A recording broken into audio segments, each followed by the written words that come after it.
ગુજરાતના પાટનગર ગાંધીનગરથી 15 કિલોમીટરના અંતરે આવેલા રૂપાલ ગામમાં માતાજીના ભવ્ય મંદિર આવેલું છે. માતાજીની અહીંયા સૃષ્ટિના પ્રારંભથી જ બિરાજમાન છે. આદ્યશક્તિ માં નવદુર્ગા પોતાના 9 સ્વરૂપો પૈકી બીજું સ્વરૂપ બ્રહ્મચારિણી સ્વરૂપે અહીંયા સ્વયં બિરાજમાન છે. સૃષ્ટિના પ્રારંભે અહીં દુર્ગ નામનો ભયંકર રાક્ષસ રહેતો હતો. તેને બ્રહ્માજીએ રચેલ સૃષ્ટિનો નાશ કરી સ્વયં બ્રહ્માજીને અતિ ત્રાસ આપતો હતો. એટલે બ્રહ્મા નવદુર્ગાના શરણે ગયા અને અજય સાથે દારૂ યુદ્ધ કરી તેના સહકાર કર્યો. પછી નવદુર્ગાએ માનસરોવરનું સ્વયં નિર્માણ કર્યું અને પોતે તેમજ સ્નાન કરી પોતાની લોહીવાળા શસ્ત્રો તેમાં ધોયા. અને શ્રી વરદાયિની માતાજીએ અહીં રૂપાલ પંથકમાં ખીજડાના ઝાડ નીચે નિવાસ કર્યો. સમયનું ચક્ર ફરી રહે છે. ઘણા યુગો બદલાયા હશે, પણ માતાજીનું સ્થાન અહીં ને અહીંયા જ રહ્યું છે. ત્યારે તેમણે ભરત મિલન બાદ સુગી ઋષિના આદેશથી લક્ષ્મણ તથા સીતા માતા સહિત શ્રી વરદાયિની માતાજી દર્શન કરી પૂજા અર્ચના કરી. પ્રાર્થના કરતા શ્રી વરદાયિની માતાજી સ્વયં પ્રસન્ન થઈ ગયા હતા. ભગવાન શ્રી રામચંદ્રને આશીર્વાદ આપ્યા અને શક્તિ નામનું એક કામોદ દિવ્ય અસ્ત્ર આપ્યું. લંકાના યુદ્ધમાં ભગવાન શ્રી રામચંદ્ર આજ રાવણનો વધ કર્યો હતો. ત્યાર પછી ફરી સમયનું ચક્ર ફરે છે. ખીજડાના એક વૃક્ષ નીચે છુપાયેલા હતા. આ શસ્ત્રોની રક્ષા કરવા માટે તેઓ વરદાયિની માતાજીને પ્રાર્થના કરી હતી.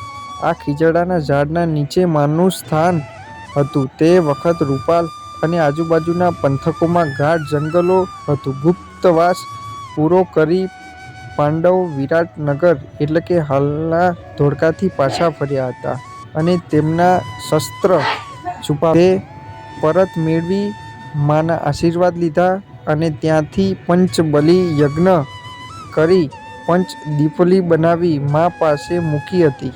આ પછીના યુદ્ધમાં વિજય મેળવ્યા બાદ શ્રી કૃષ્ણ ભગવાન સાથે પાંડવો ફરી અહીંયા આવ્યા હતા. જે બાદ સોનાની પલ્લી બનાવી યાત્રા યોજી હતી. આમ પલ્લીનો પ્રારંભ મહાભારતથી પાંડવોએ કર્યો હતો. આ પલ્લી યાત્રા પાંડવોથી ચાલી રહેલ છે. આ સમય એટલે કે 5000 વર્ષથી રૂપાલમાં વરદાયિની માતાજીની પલ્લીનો મેળો પ્રતિ વર્ષ નવરાત્રિ યોજાય છે અને નમન કરવા લાખો ભક્તો નવરાત્રિ દરમિયાન ખાસ પલ્લીના દિવસે રૂપાલ આવે. કળિયુગમાં પાટણના રાજા સિદ્ધરાજ જયસિંહની માળવાના રાજા યશોવર્માએ અવગણના કરી. તેથી તેમની સાથે વેર બાંધ્યો. પાટણના રાજાએ સિદ્ધરાજ જયસિંહ યશોવર્માન કરવા પ્રયાણ કર્યું. રાજા ભૂખના કારણે ખૂબ જ પીડાવવા લાગ્યા. તે સમયે તેમનો પડાવ માતાજીના મંદિર પાસે હતો.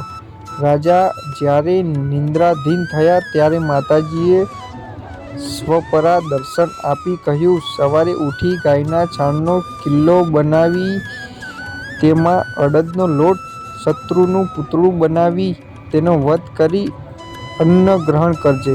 આ રીતે તારી યાજ્ઞા પૂર્ણ થશે. ત્યારબાદ તું ચડાઈ કરજે. રૂપાલ આવી માતાજીની પૂજા કરીને નવી સરથી મંદિરનું નિર્માણ કર્યું અને તેમાં માતાજીની મૂર્તિ પ્રતિષ્ઠા કરી. સિદ્ધરાજ જયસિંહને માતાજીએ દર્શન આપ્યા.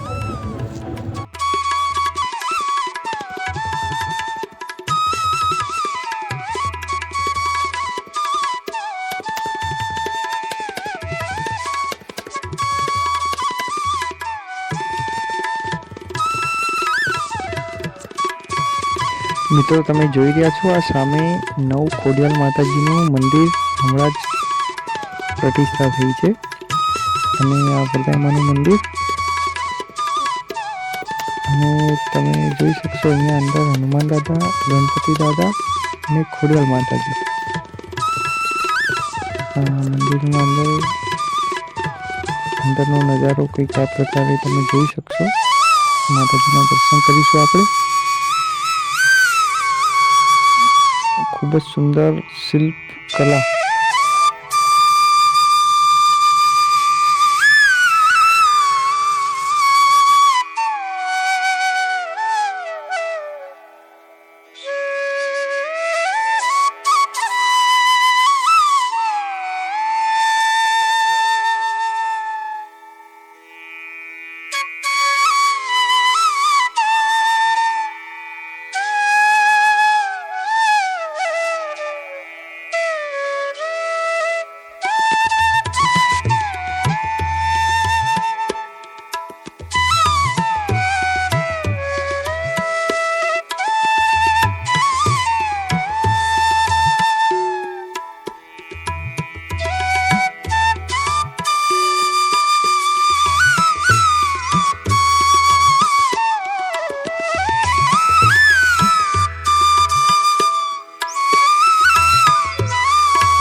મિત્રો, આપ મારા પાછળ આ જોઈ શકો છો. આ એ જ સમી એટલે કે વખડાનું ઝાડ છે. ત્યાં પાંડવો મહાભારત કાળમાં પોતાના શસ્ત્રો હંતાડ્યા હતા મિત્રો. અને અહીંયા આપ મારા પાછળ જોઈ શકશો કે મા વરદાયી માતાજીનું મંદિર. ત્યાં પલ્લી રથ મેં આપને વિડીયોમાં બતાવ્યો, જે પાંડવોએ પ્રથમ પલ્લી ઘીનો અભિષેક કરીને માતાજીના રથના ઘીનો અભિષેક કર્યો હતો. તે હજુ પરંપરા વર્ષો સુધી આ પરંપરા ચાલી આવે છે મિત્રો.